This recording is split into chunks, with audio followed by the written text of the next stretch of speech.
Donc, je vous montre. J'ai été dans Google, j'ai tapé Download Illustrator Style. Je tombe sur plein de sites qui proposent gratuitement des téléchargements.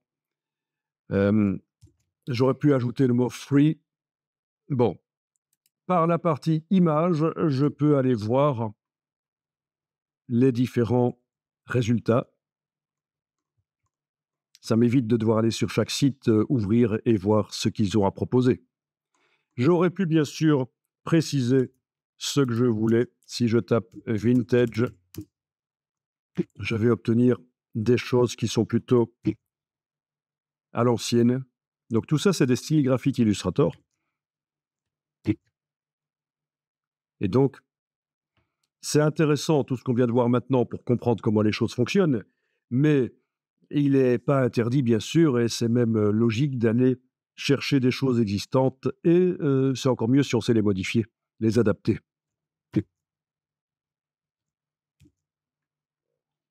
Voilà, bon. Alors, il se trouve que parmi toutes les choses qui étaient proposées, là j'ai retiré le mot vintage, parmi toutes les choses qui étaient proposées, je suis allé cliquer sur celle-là. Je trouvais ça chouette.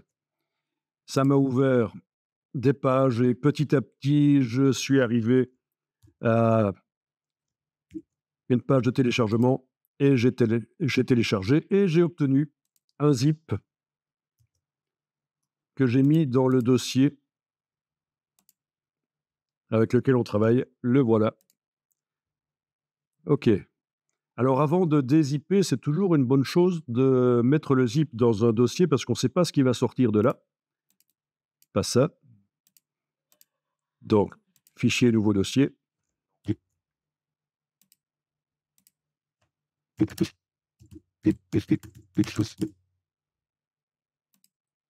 Je le mets dedans. Je le dézippe. Sur le Mac, il faut double-cliquer. Sur le PC, c'est un clic droit, extraire. Voilà ce qu'il me propose. Qu'est-ce qu'il me propose? Je ne le sais pas à l'avance puisque chaque site organise les choses différemment. Ça va être la découverte. Alors, qu'est-ce qu'on a là-dedans? On a un fichier texte qui concerne la licence. Voilà.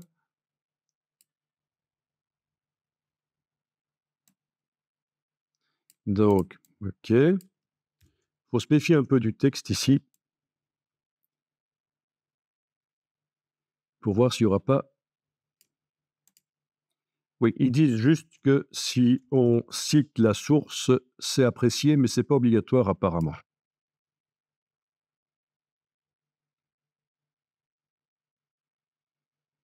Il n'y a pas d'attribution, donc on est en Creative Commons sans attribution. Voilà, bon, il faut aller voir tout ça, évidemment, avant d'utiliser. Bon, le fait est que nous avons un fichier Illustrator. Bon, c'est un vieux fichier Illustrator, mais c'est pas grave. Je vais l'ouvrir. Alors, ah oui, il me dit qu'il y a des polices manquantes, mais il va quand même fonctionner avec d'autres polices. Ces polices-là ne sont pas installées sur mon ordinateur. OK. Ah tiens, ça se présente comme ça. Oui, c'est celui-là, voilà. Il n'a pas les bonnes polices, mais on peut changer certainement la police en sélectionnant la ligne et par la palette caractères, menu fenêtre, texte, caractère, je vais pouvoir aller chercher peut-être un caractère un peu plus rond parce que je pense, et je vais retourner ici sur la page, je pense qu'à l'origine, cette chose, oui, c'était une police ronde, un peu script comme ça, au marqueur. Et il faudrait que je trouve quelque chose qui ressemble comme ça, par exemple, voilà. Mais ça n'a pas d'importance, quelle est la police utilisée. L'effet spécial, il est là. Il est là. Et je vais donc, et voyons un peu dans la palette aspect, quand on sélectionne cette ligne, oui, on a différents fonds avec différents effets spéciaux. Ah, il y en a plein. Différents contours aussi en dessous, avec des valeurs, des couleurs. Bon, tout ça est bien complexe.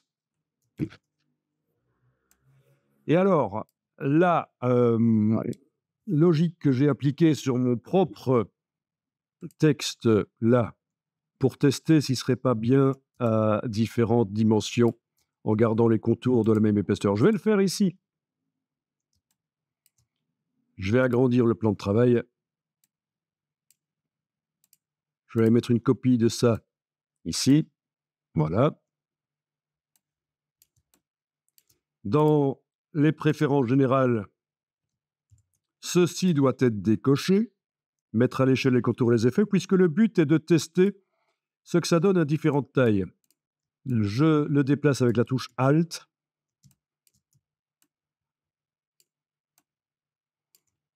Voilà. Je le redimensionne avec l'outil de transformation manuelle Shift et Alt. Voilà. Je le redimensionne celui-là aussi. Un peu moins. Voilà. Celui-là, je vais peut-être l'agrandir. Voilà. Et là, il faut que je décide quelle est la meilleure version parmi tout ce que j'ai obtenu là. Donc, on est d'accord, les épaisseurs, les décalages, les effets de transformation, tout ça sont les mêmes sur chacun des objets. Et comme ils sont à différentes tailles, ça donne un résultat différent. Je vais ici, dans les préférences générales, recocher, mettre à l'échelle les contours et les effets, et je vais les redimensionner pour qu'ils aient tous la même taille. Mais cette fois-ci, les effets se redimensionnent.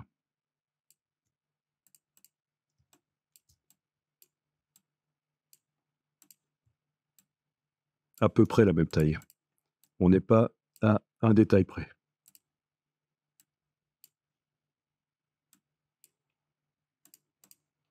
Voilà, et c'est là qu'il faut décider. Quelle est la meilleure version? Ça, c'est la version originale. Ça, c'est la version ici très agrandie et je vois apparaître des trous. Ça peut être sympa. En dessous de la version originale, j'ai une version qui était plus petite. Ça commence à foirer, les décalages, là. Ça marche pas trop bien avec ce style graphique que j'ai téléchargé. La version là, c'est un peu foireux aussi, mais parfois ça marchera bien. Sur certains objets, ça marchera bien si on les fait plus petits. Il n'y a pas de problème.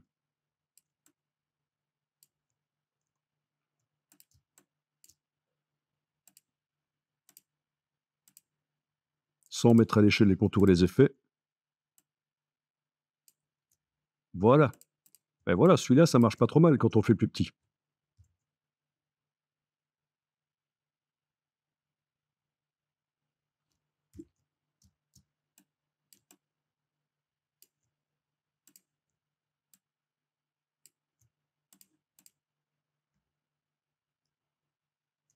Ok, bon, pour l'effet qui m'intéressait ici, je vais décider que finalement, c'est ça que je trouve le plus intéressant. C'est plus intéressant que celui qui m'avait été livré.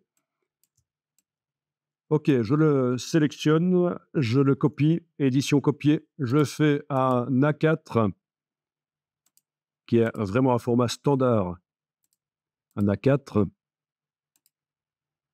Voilà l'A4, je colle en ayant dans les préférences générales mise à échelle des contours et des effets cochés. Je le redimensionne parce que je veux qu'il garde cet aspect-là, je veux que les effets se redimensionnent. Donc par transformation manuelle, je le redimensionne et je lui donne la taille à laquelle je compte l'utiliser. Les objets qui vont utiliser cet effet spécial, que ce soit du texte ou des objets d'ailleurs, vont devoir avoir à peu près cette taille-là, ou plutôt celle-là. Voilà. OK. Vous voyez, j'ai bien gardé l'aspect avec les trous qui étaient apparus suite à l'agrandissement et je trouvais que c'était sympa. Du coup, je le stocke dans la palette style graphique. Non, je stocke pas ça, je le sélectionne, il est sélectionné et dans la palette style graphique, je clique, le voilà. OK, il y en a un ancien là qui est arrivé avec, mais Il ne m'intéresse pas celui-là. Je vais le jeter. Il était attaché à l'objet, mais c'est vraiment celui-ci que je viens de faire. Je supprime l'objet et je peux l'utiliser sur des objets qui ont à peu près la même dimension. Et là, je peux m'amuser à dessiner ma superbe petite girafe. Voilà, c'est plutôt à la matière. OK.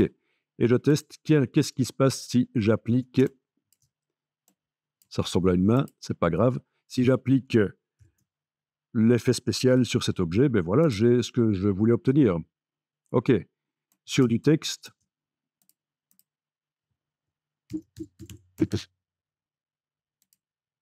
Qui a à peu près la dimension prévue. Voilà ce que ça donne. Voilà. Donc, vous voyez la logique. Il ne faut pas se contenter du style graphique que vous êtes allé chercher. Il faut vraiment l'adapter, tester. Vous allez parfois obtenir mieux, en fait. Ouais, vous allez parfois obtenir mieux. On va essayer de réparer cette pauvre bestiole quand même. OK.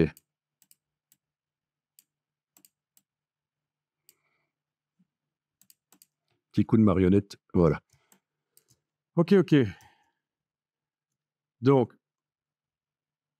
je vais éventuellement déposer le style graphique que j'ai téléchargé dans le Drive, comme ça vous n'avez pas besoin d'essayer de télécharger parce que c'est pas toujours évident puisqu'ils essayent toujours d'avoir votre adresse mail et d'avoir des informations et ça prend un temps fou. Donc voilà, ça, vous allez pouvoir le télécharger. Avez-vous des questions là-dessus?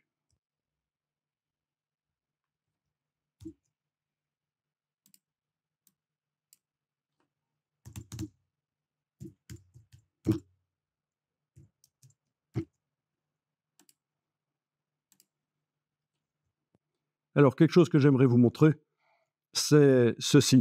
Je vais ouvrir les fichiers récents, réouvrir un ancien travail. Voilà, celui-là.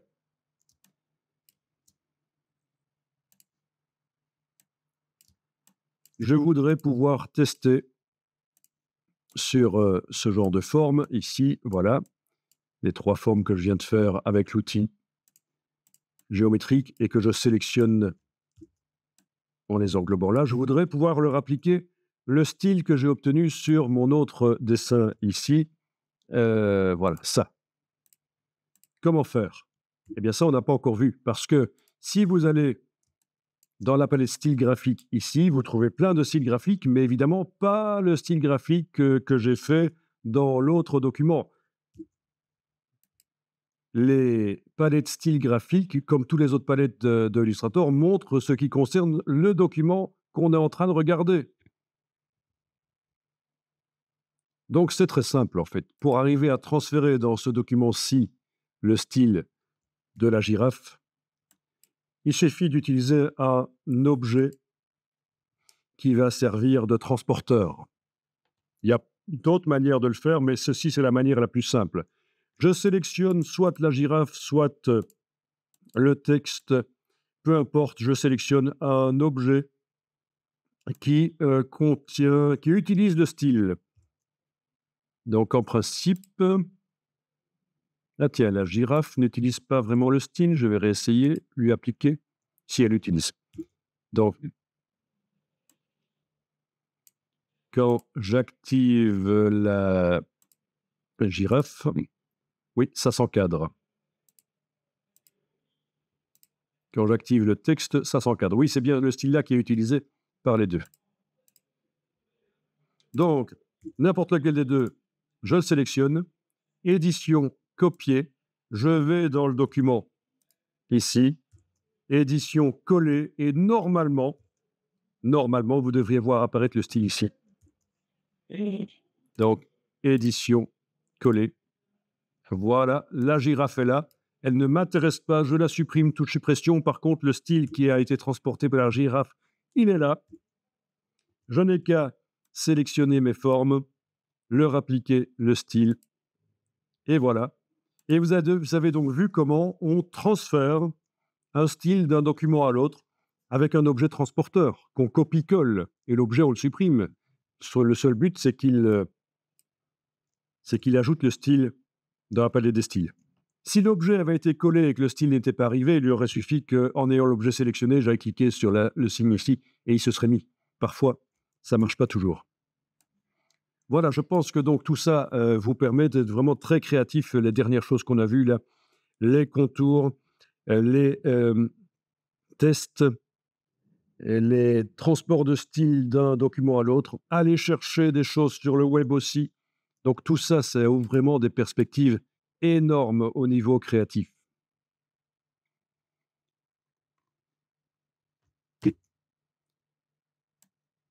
Sur le web, vous avez aussi pour Illustrator des brushes. Mais ça, on n'a pas encore étudié les brushes. Voilà, ça c'est une brush par exemple, la corde.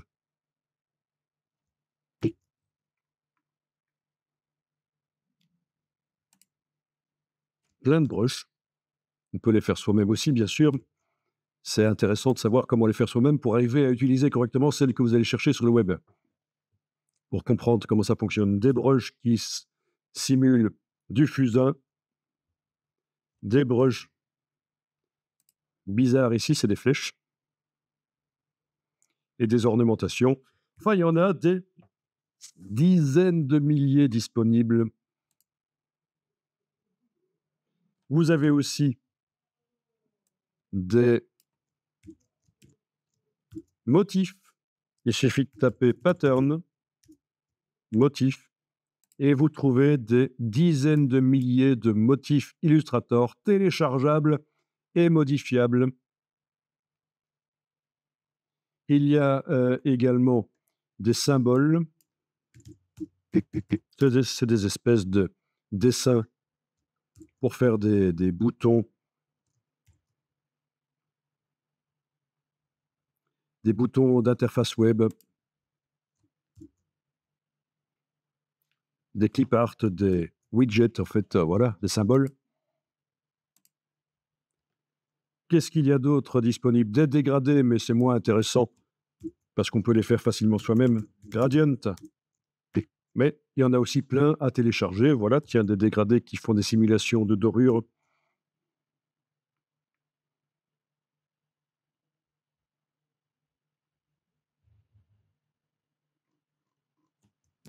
Voilà, donc énormément de choses à télécharger.